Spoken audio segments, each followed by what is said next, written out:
Autoline Daily is brought to you by Siemens PLM Software, transforming the process of innovation. Here are today's top headlines. GM says it, not Cerberus, will control any merger with Chrysler.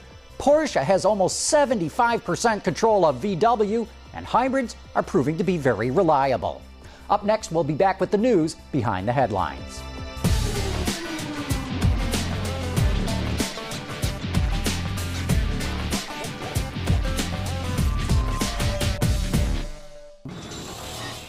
This is Autoline Daily for Monday, October 27, 2008, and now the news. More on the possible GM-Chrysler merger. I got a call from a source at General Motors who would only speak on deep background. So I can't say who it was, but it's an impeccable source, someone that I know and trust. He says GM was well aware that GMAC was going to make it harder for dealers and consumers to get financing from the company. He points out that General Motors has 4 executives on the GMAC board, including Fritz Henderson, Ray Young, Mark LeNave, and Walter Borst, whose photo we can't find. My source says this potential merger is not being shoved down GM's throat by Cerberus. In fact, he says if this deal goes through, Cerberus will not be appointing any management to GM. And he kept emphasizing if the deal goes through. So it doesn't look like it's a done deal, at least not yet. The Associated Press reports that Japanese automakers are reducing production and cutting back on their profit forecasts, mainly due to the big drop-off in the U.S. market. The Japanese yen is climbing strongly. It's at 93 yen to the dollar, and that's making Japanese cars more expensive overseas. Even though Japanese automakers make a lot of cars in the United States, they still import a lot, and now they're having to cut production at plants in Japan that were exporting those vehicles.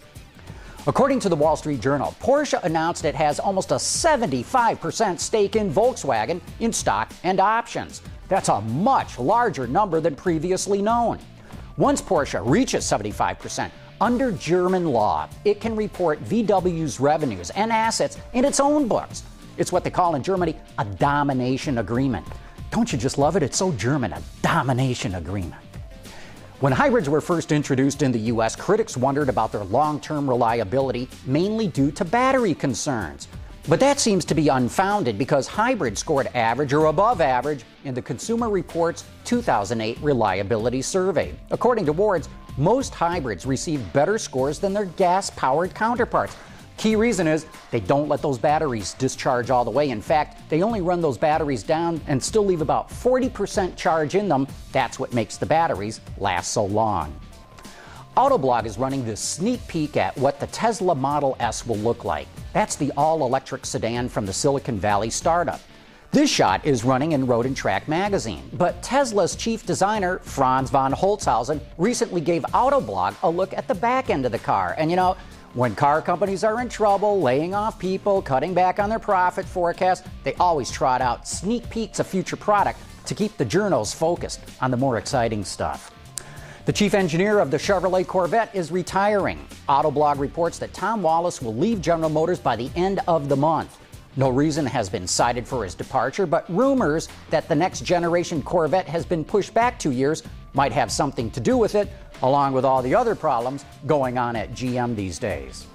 Coming up next in our feature story, we'll look at how Audi is getting the word out about its fuel-efficient diesels. We'll be back right after this. Siemens, transforming the process of innovation. Throughout 2008, German car makers have been unveiling their clean diesel technology. Audi recently joined Mercedes-Benz and Volkswagen with its version of an ultra-low emission engine. But Audi chose a unique way of revealing it. New York City was the spot that Audi launched what it calls its mileage marathon. This was a 14-day, nearly 5,000-mile trek across America that put this clean diesel technology to the test. From the stop-and-go traffic of Washington, D.C., to climbing the cold peaks of the Rocky Mountains, to the dry deserts of the Southwest, more than 184 different drivers from 15 countries exposed these vehicles to various climates, road conditions, and driving styles. And by the time the group rolled into Los Angeles, welcomed by TV stars and the media, it was clear that the mileage marathon had reached its goal. sweeping across America, all these towns and cities, getting all the exposure, getting people to come and look at the cars, to drive them, to feel them, to talk to us, and to allow us to share information. That was the purpose, and that was, I would say, mission accomplished.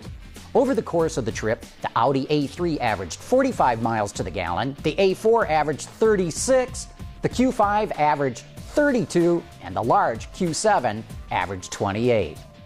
And that's it for today's top news in the global automotive industry. But don't forget, you can get podcasts, transcripts, and a whole lot more on our website, AutolineDaily.tv. Thanks for watching. We'll see you tomorrow.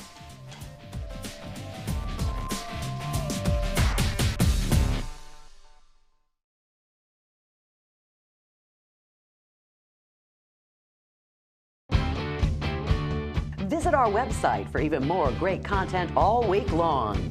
Autoline Extra, Dawn's Journal, podcasts, and even more. So click over and get the inside view at AutolineDetroit.tv.